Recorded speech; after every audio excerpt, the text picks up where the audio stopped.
લૂંટવીટ મર્ડરના ગુનાના 3 આરોપીની ધરપકડ કરાઈ. શહેર એસઓજી દ્વારા 3 આરોપીને ઝડપી પાડ્યા. મધ્યપ્રદેશના રીવા જિલ્લાના શિવપુર ગામમાં બનેલી ઘટના 1 જાન્યુઆરીએ મૌલિક મેળામાં કોમ્યુનલ ઝઘડો થયો હતો. મૃતક અતિક અહેમદ શેખ મિત્રો જોડે મેળામાં આવ્યો હતો. મેળામાં આવતા લોકોને ચાંદલો લગાવીને સ્વાગત કરાયો હતો. મૃતક અતિક અહેમદ શેખે ચાંદલો લગાવવાનો ઇનકાર કરીને વિરોધ કર્યો, જેના કારણે મેળાનું વાતાવરણ તંગ બની ગયું. મુસ્લિમ હિન્દુ સામસામે આવી જતા માહોલ ગરમાયો હતો. જે ઝઘડાની અદાવત રાખીને આરોપીઓએ ટેમ્પો લઈ જઈ રહેલા અતિક અહેમદ શેખને રસ્તો વચ્ચે રાખીને મોતને ઘાટ ઉતારી દીધો. લાઠી ડંડા વડે મરણતોલ માર મારતા મોત નીપજ્યું. જે લૂંટ વિથ મર્ડરના ગુનામાં આરોપીઓ આકાશસિંહ ઉર્ફ સૌરભસિંહ બુધરાજ રાજપૂત, સત્યમસિંહ સર બહાદુરસિંહ રાજપૂત, અજીતસિંહ તીર્થરાજસિંહ રાજપૂતની ધરપકડ કરાઈ.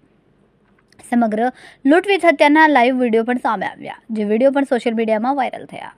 વધુ કાર્યવાહી શહેર એસઓજીએ હાથ ધરી છે. કેમેરામેન હર્ષદ પાટીલ સાથે સુનિલ પાટીલ, સમય મીડિયા ન્યૂઝ, સુરત.